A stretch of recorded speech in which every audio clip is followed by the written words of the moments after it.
We're going to look at a couple of the modify tools now. It's very important to learn some of these pretty quickly because you start drawing all these lines and then you realize that your shape isn't exactly what you wanted, but you don't know how to get rid of pieces.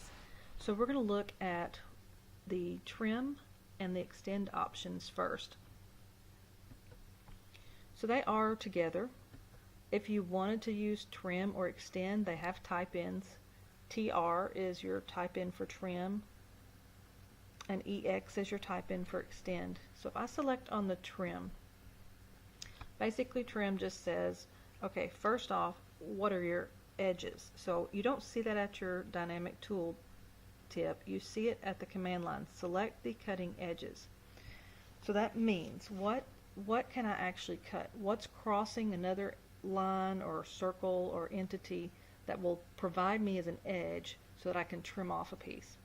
So when you do this, you want to select those components. So let's just say I want to remove the bottom half of this ellipse. Well, it actually touches this particular line, so that becomes the edge if I want to remove the bottom half.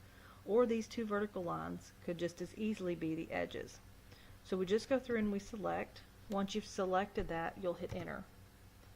Then it wants you to select what part's going to be trimmed. And you'll go through and you will select the area that's going to be trimmed out, and it'll preview that. You'll pick that, you'll hit enter. So that's like the quick way to trim. So you can trim up just about anything that crosses. So you'll notice that this line does not cross over to this line. So how might we make something do that? Well, there is the extend tool, which means you have to have an edge for it to extend to. Or you can go back and you can use your fillet tool. The fillet is a great tool. Not only does it make things round, but if you use the trim mode and the radius and put the radius to 0, you can select two edges and they will come to a single point without a curvature. So there's two different ways to create those. If I wanted to extend this angular line down to meet the base, we can go back, we'll pick up the extend.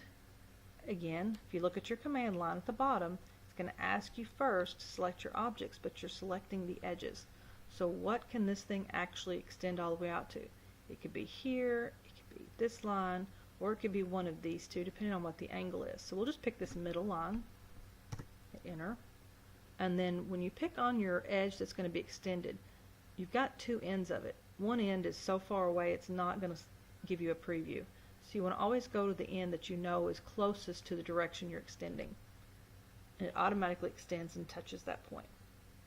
So if you have something too short, that's how you create it to be something longer. So that's your basic trim and extend. You can use that fillet again if you wanted to use the fillet for that. However, if you filleted these two lines, it would actually remove part of the line. So if I did a fillet with no radius and picked that and that line, it would actually bring it down to a point.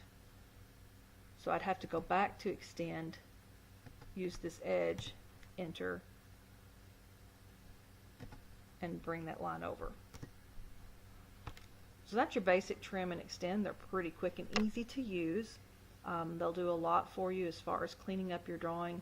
If you didn't need any of these lines but you had to draw them to reference another point, then you could just go back and erase. And again, use your trim by selecting particular edges, enter, and picking what you want to remove. So if I had to do some more trimming, I could pick these two edges, enter, and then I could pick on this shape and remove it.